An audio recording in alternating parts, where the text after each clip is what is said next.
He translated this into English, and it's not only that Shafi'i manual of fiqh, but it's many other things that he included in this book. He has biographies in here, appendices in here. It's just an excellent book all around.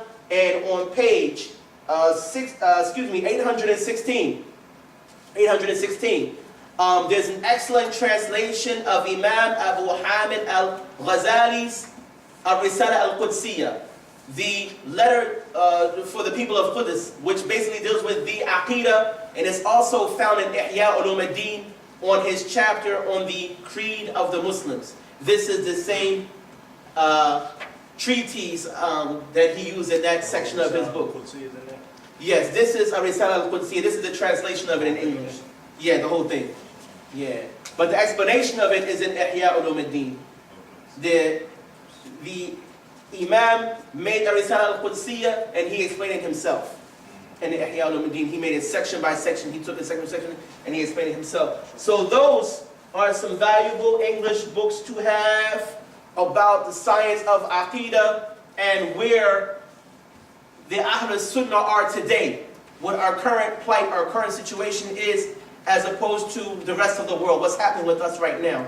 These will update you and bring you up to speed, inshallah, about what's going on in the ummah, so that the person can beware, because everybody don't have to be a soldier or a fighter, but everybody should know how to defend themselves.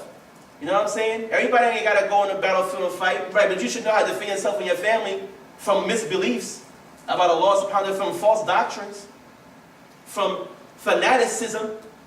You know what I'm saying? The same people, you be a grandfather and your grandkid turn around and say that you're not really a Muslim. You know what I'm saying? People got to beware. Look out. They don't get to you. If you're not ready for it, that's the person it gets, is the one who's not ready for it. The one who's ready for it, usually it don't get that person because they know how to deal with it. The person that wasn't educating themselves and their family, like Allah said in the Quran, "Qu anfusakum wa ahlikum nara," save yourselves and your families from the hellfire. How do they do that? It's said in the tafsir of that, Ali ibn Abi Talib radiallahu anhu, said in the tafsir of that learn the religion and teach your family. So learn what Allah Ta'ala is telling you to do. Learn this deen and teach your family that. That's how you save yourself and your family. You have to learn and teach. You have to enjoin right and forbid evil for yourself and your family. So when that's going on, your family, inshallah, and yourself will be saved, not only from the hellfire, but from the trials and tribulations that the shaitan reaps in people's houses when that's not being done. Because a person can go through hell even here. I seen brothers, man, faces and colors change. You know what I'm saying? Going through such hardships here, their eyes look like they're puffy from crying, like they've been crying just for days. You know, a very good friend of mine, may Allah subhanahu wa ta'ala bless him, a very good friend of mine. I mean, I remember when his daughter became a Christian, how sad he was, and married a Jehovah's Witness. You know, he was crying. I remember that brother. He was like, "Brother, can you please speak to my daughter? You know, he was crying." You know what I'm saying? And it's not, I can't say anyone's his fault or not his fault. It was a qadr of Allah, whether he did it or not. But the thing is that what he's going to be asked about, what I'm going to be asked about, we all going to be asked about is what did we do?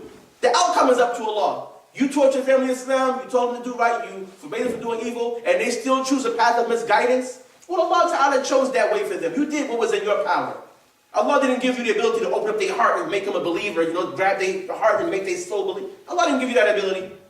But He did give you the ability to teach them, and you're going to be held responsible for what He gave you the ability to do.